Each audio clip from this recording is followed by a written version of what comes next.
Alright, welcome back to Projects. It's Risha. We are going to continue on our little series here about basically on what I find are like really interesting and important stuff to do with kind of like everyday life activities. And I feel just better now that I've actually like done something. So I'm going to speak with a little bit more enthusiasm and more natural tone, even though it's like 1:30 a.m. at night. And so in the previous episode, and I'm happy to do this because I didn't want to talk so much about like basic social common sense and conventions of like, oh gee, I don't know, just like leave people alone, because like don't like stick your nose into people's business and like call insult random people on the street and cuss people out and shit like that. Like, I don't know, it's not I don't know, just don't be a dickhead, don't be a fucking prick, don't be a snobbish bitch. Like, I don't know what to tell you. It's so dumb, it's so fucking dumb. And there's a place for all that. You can do that as long as you're just like mindful of like the circumstance, the timing, the delivery. It's like you can go to a nightclub and like flirting is like something that's passable over there, but it's not plausible. That you can go to a second example is like a sports game, and the third example would be like a comedy club. Fourth would be a stand-up routine. Like the fifth would be like with your close group of friends. Fourth would be like the warehouse behind like a large, industrial area. Or like the seventh might be like with the water cooler gossip. Like you just when you're on break from work, Jesus fucking Christ, you're insane. They think they can just like run about around. It's like, but that's his side, right? So all that shit, they kind of really just clogged up the stuff that we really want to talk about on our channel, right? Well, to be honest, to be fair, like I said, it's a slice of real life, so I can't say that social stuff is still like not relevant, because it is. But I want to move on from that, okay? And talk about the other things that I've been like working on. These are the things that usually take up my time, right? So the past episode, I talked about policing. I talked about break and enter, the trace identified pen. I talked about solutions that you have for for fighting against burglary or loss prevention, and what to do if there is a break-in, and stuff like that, and covered some examples, and an interesting company from over a decade ago that was trying to provide a solution that seems to have compromised because the website seems to be infected. I'm not going to elaborate and go any further into that. But long story short, I was like given like an indirect threat, and so I amped up my security, and I'm going to continue to. I'm not going to put in my guard down. And my guard is usually never that low anyways. I already have multiple cameras around. I already have alarms. I can always sound things. I have a home security system and blah-de-da. And this is, keep in mind, this is not even a house. Like, it's not even a house. But I already have all these security measures installed at numerous vulnerability points. And so there's no way that someone could do anything really without being noticed or caught on camera or other things. And I won't say much more than the fact that if they try to enter, they're going to get viciously hurt in the process. I'm not going to talk too much about that, because these are obviously more private, more aggressive measures that I have in place. And you don't want to reveal what they are. So next is not on policing or crime prevention. That sounded a little intense for a second, but that's only because the nature of the topic generally is intense when you talk about like security. Like, God forbid, right? So the next things we're going to talk about now is like healthcare or medicine. And a recent thing that happened to me during this entire turmoil, when I was like part homeless and fleeing like some fucking narcs and crazy community and crazy people everywhere and lunatics, right, and stuff like that, like big fat ass ego, insecure, jealous, entitled, like telling one side of the story, everyone's like.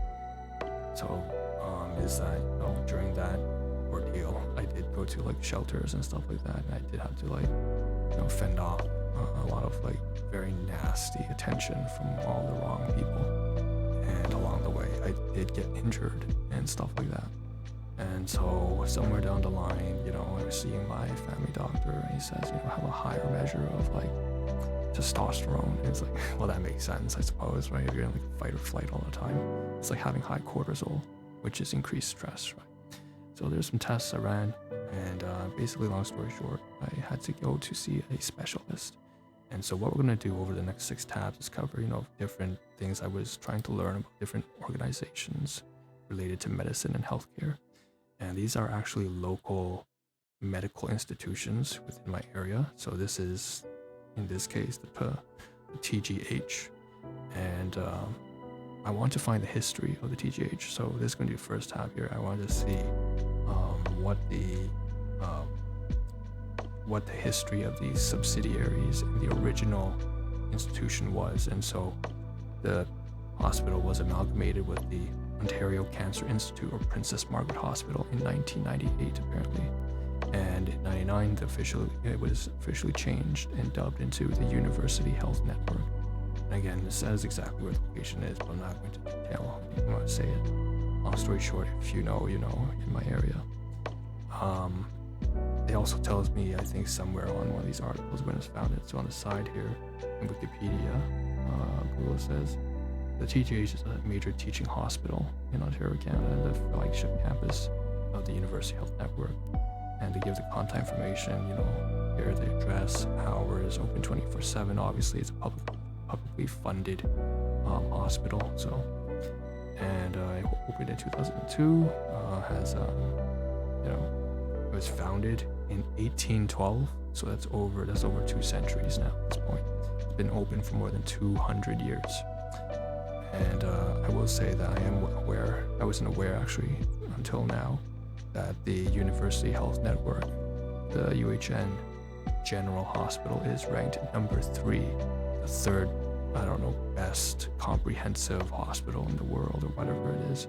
Maybe not the most comprehensive, maybe it's the most advanced in technology, or maybe it's the most, it's just the best in several important rankings. But long story short, the TGH is the 3rd ranked hospital in the entire world, and that's kind of surprising for me because there are over 190 countries, and while I'm aware that I'm living in, of course, the G20, developed countries, it's just, there's so much competition that it kind of surprises me that we can be up in the top 10. But it wouldn't be surprising in the fact that we take into consideration that, of course, I do live in a country where public health care is funded by taxpayer money. So it's not surprising at all, really, when you take a perspective from that lens. It's just that, there's so many factors at play. And of course, there's always some sense of corruption and some sense of mismanagement. And so it's hard to tell, just because I'm living in a country that's like got healthcare, that's like public healthcare, doesn't mean that it's going to be the top ranking. And I thought this was interesting. So of course, they're going to divide if we go further down here, right? There's more questions here, auto-generated from Google. And I clicked on one of the links because I wanted to learn the history, so I did. So here's the larger, not abridged history. So let's just read a little blurb here, because I need to practice reading. That's a big thing that I need to work on. There's something that I just don't do enough of. So if I can, the UHN, and then if I can, I'm not sure if I can expand this by putting on display here. And there we go, put UBS to the side. And so let's just read. So the UHN, so our history, the navigation panels have our history, corporate archives, Princess Margaret history, the general history, rehab history, and the Western. So those are just the 4 major hospitals that have been amalgamated and combined together to create the University Health Network, or UHN. And I actually had an application, and I believe more than about 4 years ago in 2020, maybe 2020, maybe 5 years, 2020, 2019. At the time, I was already volunteering at a hospital up in the northeastern district of a regional area. And I was fulfilling the application, and I had a couple references from my own volunteer coordinator in a separate Grace Hospital. And I was going to apply to go down there. But of course, as we all know, there was major hiccup because, you know, at the time, it was just at the beginning, patient zero of the pandemic, and I believe it was in November or something like that, 2019. So things spiraled out of control, and by the time 2020 rolled over, I just scrapped the whole idea of going to volunteer at a different hospital, because my idea at the time was I just wanted to, you know, up my game and, you know, go to experience different healthcare settings, especially at a more prestigious and more well-funded, one of the best healthcare systems in our country. I can't do that anymore, unfortunately, right? Or I don't really want to. I don't have any ambition to do that right now. A lot of my motivations have changed, and a lot of people have changed, and I don't feel like helping people as much as I used to, because, like I mentioned, people have just become really awful. And as someone who used to care deeply about helping people out, regardless of whether they were strangers on the street or whatnot, as a healthcare practitioner, or an allied, I should say, here, healthcare practitioner, I just don't have the spirit to do that anymore. It's like, I've spoken to this with a lot of my colleagues in the past who are in social services and emergency services, like paramedics and, you know, policing, also like healthcare and nurses and PSWs and, you know, and doctors. It's just very tiresome constantly having, you know, your hand, like, basically it's the notion of biting the hand that feeds you. You try your best to help people out, and they kind of like spit in your face and laugh at you. It's like, what the fuck, right? So I pretty much disillusioned and not have zero interest in re-entering that kind of setting again. And but here's the history. That's the point, right? I'm kind of running through this because ultimately my motives have changed so much. It's like I'm looking at UHN here from the perspective more as a patient than as a prospective volunteer or eventual, you know, specialist physician. Like it's a completely changed outlook, and it's like a total 180. So let's run through it. So the UHN has grown out of a series of mergers between our current hospitals, as we have adjusted and changed to accommodate our growing and changing patient community in and around the GTA. In 1986, the Blah Western Hospital merged with the Blah General Hospital, becoming respectively the Blah Western and Eastern divisions of the Blah Hospital. And on 98, the hospital was amalgamated with the Ontario Cancer Institute / Princess Margaret Hospital, and in 99 officially changed to UHN. So on July 2011, about a decade later, 13 years, integrated with the Blah Rehab Institute, so rehabilitation, a move which has physically expanded us to 8 locations around the city and allows us to better serve our patients by bringing together acute hospital care with rehabilitation care, so that frequently follows a hospital stay. And then another 5 years rolls on by, and in 2016 they integrate further with the Missioner Institute, which is Institute for Education and Learning. This new relationship is the first integration of a healthcare organization and educational institution in our country. And this integration obviously offers a wonderful opportunity for students in a variety of health professions. I can imagine like dentistry, orthopedic surgeons, specialists, endocrinologists, researchers, just as it offers UHN and all the hospitals which take care of the admission program the ability to work with students who will be the future of healthcare, so they can sort of get real hands-on experience directly from, although they would get it anyways usually in the last years of studies, because they would enter rotations. For example, at the time I was going to go for optometry in the 3rd, 4th year. Basically what is happening is that you're going to go into rotation one trimester in the States, so the US, another trimester in your own country, and the other trimester, like I believe, was just doing lab work and clinical work within your own campus. And so it was supposed to be, and that's only for optometry at my specific school. But regardless of where you go, you're always going to get rotations before you leave, and you still have to pass a boarding exam and so on and so forth. So overall, becoming an MD or OD or whatever is going OD for doctor of optometry, of course. But there are other types of doctors like dentistry, pharmacy is now they have a PharmD now in my country, and all the other various specializations, of course, usually require at minimum at least 8 years, and we're not even counting boarding, so it's almost a full decade of your life in training. Okay. Yeah, but that's the history, and you know. Oh, and there's a little quote here. History altogether, the hospital may regard as the highest development of the modern institution, and it's a far cry from the humble beginning made in 1820, again 200 years ago, and no better illustration of the progress of science and humanitarianism can be found. One wonders if the next century will be as full of marvels as the last has been, and whether these hospitals will be as much of an anachronism in 2013 as the old York General would be today. Okay. It's quoted by C.K. Clark, MD, LOD, Superintendent at General Hospital, published May 1913. So, quote from 100 years ago. I can imagine this probably is like on a plaque somewhere on the campus or on the site. Okay, let's move on to the next one. This is probably Wikipedia, I see.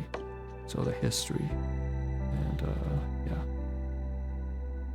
So Blah General Hospital. It is a major teaching hospital and Blah flagship. We read through that already and the blurb on the side when we searched at Google. So here's the image of what it looks like, right? There's a nice photograph here. I'll probably expand that so you can see it.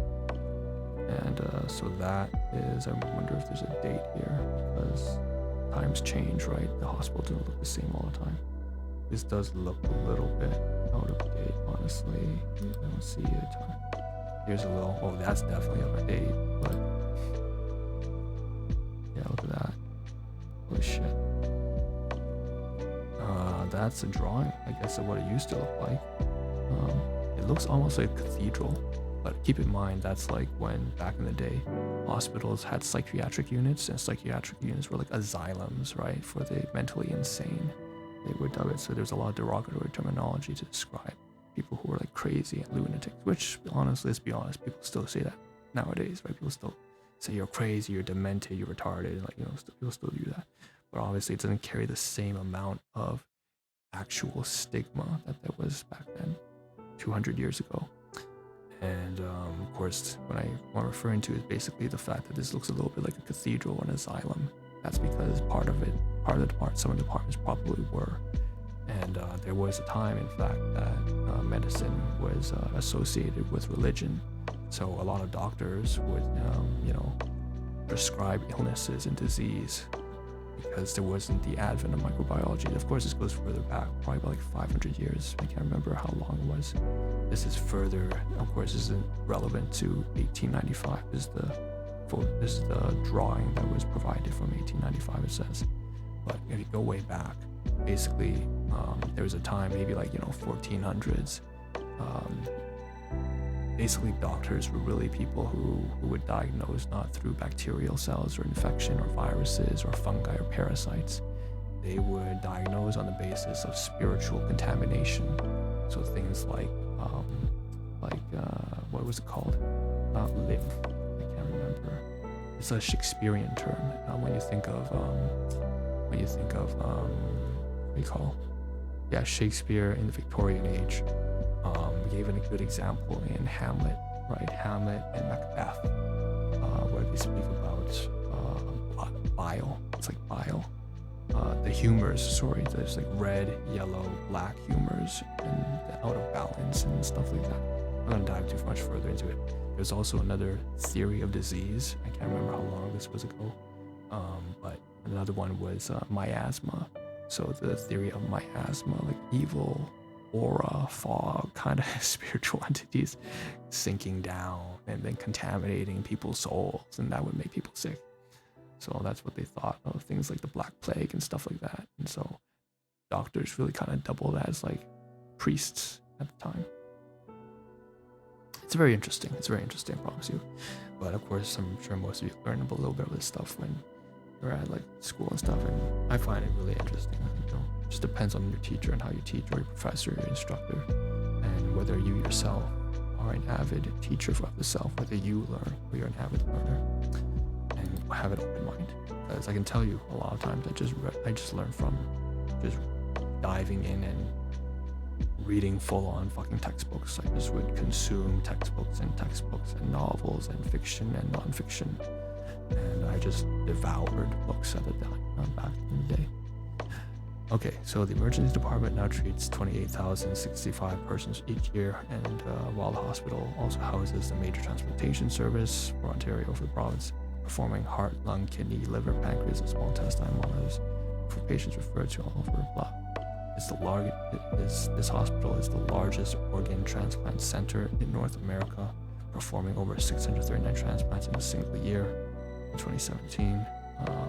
It's also renowned for cardiac and thoracic surgery, so that's like in the heart.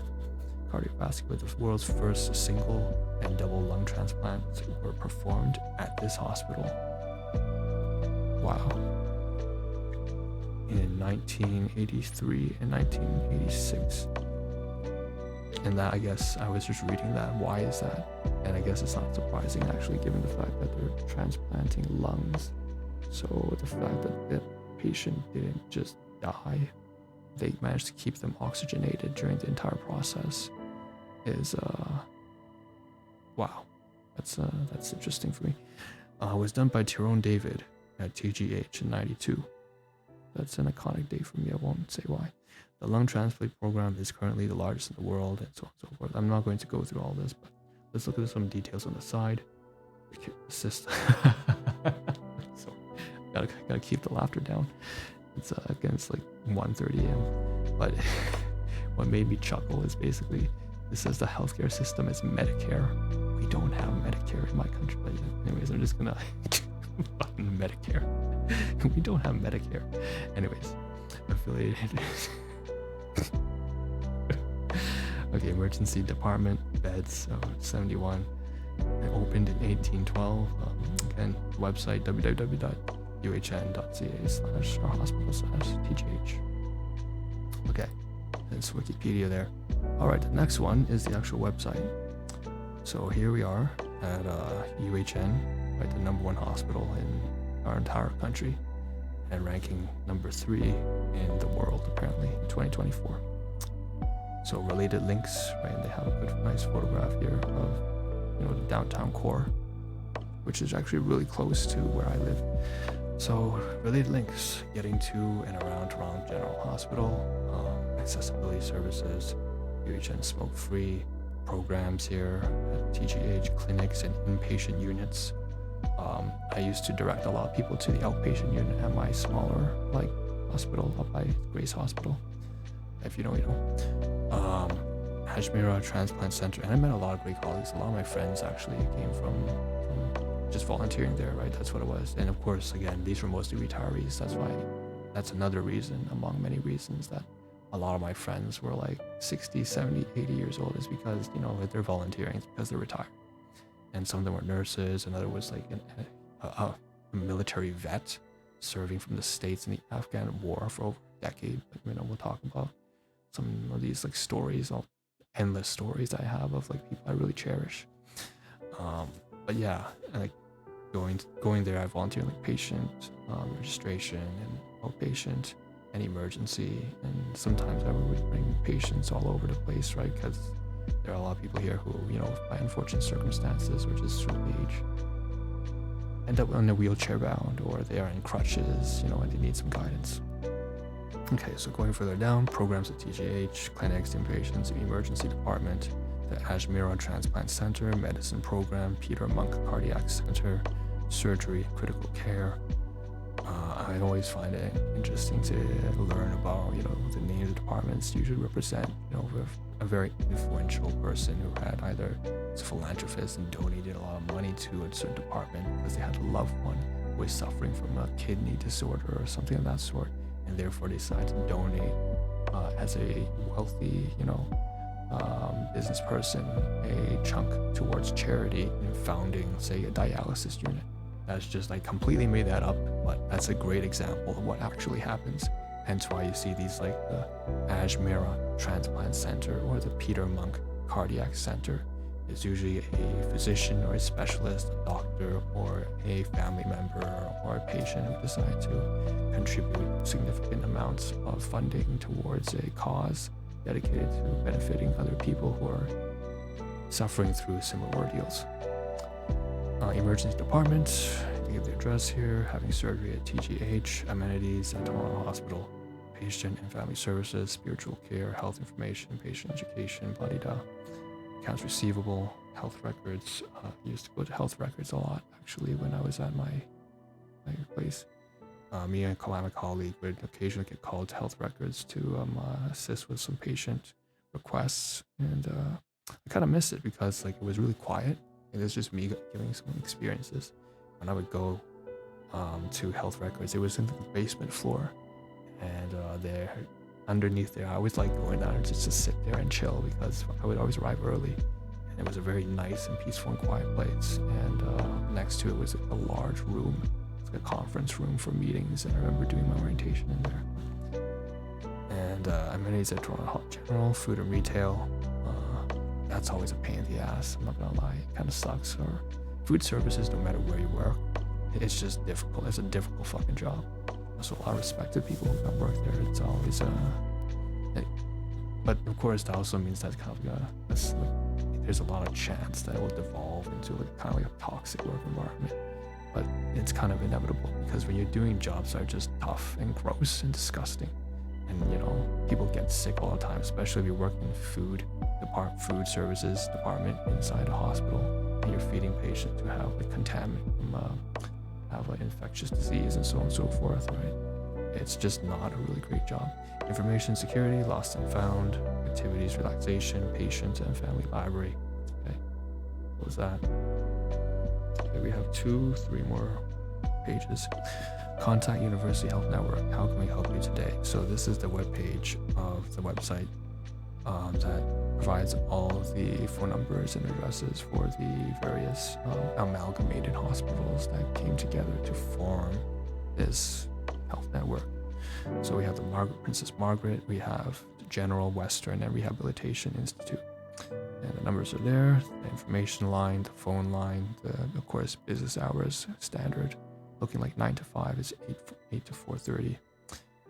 Sign up for the patient portal, looking for health records, account receivables. They have all these links here, and of course, going further down, they have the College of Physicians, Surgeons of Ontario. That must be, there we go, advisory board, transcription department, College of Nurses. So, and again, like a big, huge shout out to those people working in nursing because it's a very challenging career. Let's be honest, very taxing. And a lot of people were burnt out and overworked during the pandemic, obviously. So, and okay, one of my aunts actually is a nurse as well. So, anyways, there's a lot to be said about the kind of dutiful work that people do as nurses. But of course, again, high pressure environments, and then it's a lot of corruption, and people who will go into nursing eventually find themselves, a lot of them, in a very, very hostile environment. Some of them, it's like, no matter where you go, there's hostility, but particularly I've found in like certain types of allied healthcare settings, it's almost more than half the time you're rolling the die, man. It's like 50-50. You're going to enter a workplace where there's a lot of gossip and bitching and people pushing and power struggles. It's very sad because, I mean, what can you expect, right? Nursing is actually, I'm referring to nursing, that's exactly what happens in nursing a lot. Moving on, it's just a tough job, you know? And there's a lot of stress. Again, biting the hand that feeds you. It breeds a lot of resentment. It breeds a lot of like bitterness. Some of these positions that people take on, they are doing important work, of course, but eventually they kind of rebel and decide just not to do. Sometimes they don't pick up the phone, so they just sit there, mocking at patients because other patients have mocked them. Right? Imagine what happens. It's rough. It's rough. There's so much conflict. Sometimes it's the family members who get pissy, like, and they come in here, and the nurses have done their best, doctors have done their best, and they come in kind of like just like throw a cup of coffee at them because like, what the fuck did you do to my daughter or whatever, you know? We trust you or some, you know, stuff like that. There's drama. stuff like that happens on a daily basis. Okay, Unity Health Network, Toronto. Okay, so St. Michael's and blah. So this is actually where I went. I did not have, this is not a personal experience for me in terms of me wanting to go train there or volunteer or intern or study as a job. This is somewhere I went solely as a patient. And again, this is because one of the specialists I had to see was working at this place. And yeah, basically, long story short, I have to mention that he passed away. My condolences to, I'm gonna do a name drop only because he passed away and it's not a full name, just gonna say the last name, Dr. Ng. My condolences to his family and stuff like that, because I only met him, but he seemed to be a very well composed individual and he had a lot of experience. And based off I have had a really long relationship, right? Professional relationship with my family doctor, and he's like 70 something, and throughout my entire life I've known him for more than 25 years, right? This is my family doctor since I was like 7, and you know, he only has good things to say about Dr. Ng, and I can see why. You know, I was sitting there speaking Cantonese with him, and it was just, he had the right questions, he had a sense of understanding, he had the right amount of skepticism as well. He seemed to be someone with a fair amount of good judgment, and but he's passed away. Again, no full names, no disclosure about anything else aside from the fact that he's passed away. So St. Michael's Hospital, Unity Health Toronto, and I went there, got a blood test and stuff like that, and I was supposed to see the results, and now I'm going to be transferred somewhere else. But long story short, that's St. Michael's Hospital, and it's also part of a larger affiliation, just like the other 4 hospitals like Princess Margaret and the Rehabilitation Center and General Western amalgamated over the course of 25 years to form the UHN, or University Health Network. Same thing here, apparently. St. Michael's Hospital is a part of the Unity Health blah, and so it's again once another amalgamated central network where professionals and I guess maybe patients, I don't know, but professionals for sure, and staff and fellow colleagues working in the healthcare profession have a more integrated, streamlined sharing of personal health information and services to better benefit the public. Okay, close that down. And the final one here is the actual website for St. Michael's Hospital, and so 30 Bond Street, that's where it is. There's a phone number, there's the quick links, and the emergency family health team, medical diagnostic imaging, there, the logo, it's like a wing because this is St. Michael's, right? So it's obviously going to be it's got a religious foundation, right? So caring hearts, leading minds, about us, areas of care, patients and visitors. Actually, so was the hospital that me and my fellow volunteers and friends volunteered at before. It was Grace. So you can think of like what was Grace? Like saving grace, kind of. That's cliches, right? That's not the kind of grace I mean, but you get the idea, right? So most of the hospitals, anyways, back like I said, this is the relationship between the medical healthcare fields and at one point in time religion, and usually a lot of like Roman Catholicism, Christianity. You know, the founders were often like priests or related to. It was like a moral duty we used to speak of and affiliate the sciences of medicine, healthcare towards. Back then. Now, not so much. It's just history. But I don't think that makes any less important. I still think it's important to. You couldn't tell I don't agree with the people like tearing down statues and major picket signs blocking up traffic and disrupting civil society, and like fuck all that. And it's like, what the hell? It was like 100 years ago, guys. Things were different. Like, people do awful things now today that 100 years later they're gonna tell me what's the point of like throwing a fit and vandalizing historical figures and property, right? But anyways, there's, it's a messy kind of debate. So here's their bonus section. St. Michael's Hospital is a fully affiliated teaching and research hospital serving Blah's urban communities and beyond. It's a level 1 trauma center, provincial hub for neurosurgery, complex cardiac and cardiovascular care, and much more. Home to one of the largest MS stands for, I believe, multiple sclerosis clinics in North America. So it's one of the 3 main sites for Unity Health Toronto, Catholic healthcare organization. So it is religiously affiliated even to this day, accredited with exemplary standing by accreditation.